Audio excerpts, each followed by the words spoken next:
तर ठाण्यामध्ये राष्ट्रवादी काँग्रेसला मोठा धक्का बसलेला आहे। माजी खासदार आनंद परांजपे यांनी राष्ट्रवादी काँग्रेसची साथ सोडत आज शिवसेनेमध्ये प्रवेश केलाय।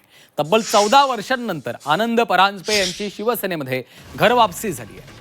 मंत्री दादा भुसे, खासदार श्रीकांत शिंदे आणि राहुल शेवाळे यांच्या उपस्थितीमध्ये त्यांनी शिवसेनेत प्रवेश केला। परांजपे यांना पक्षात मोठी जबाबदारी मिळण्याची देखील शक्यता आहे।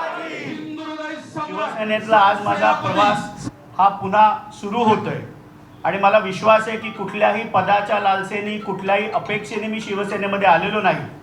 माननीय एकनाथरावजी शिंदे साहेब आणि श्रीकांतजी शिंदे साहेब यांना एवढीच विनंती केली की मला संघटनेमध्ये काम करण्याची आवड आहे आणि शिवसेनेची आत्मा हे संघटन आहे।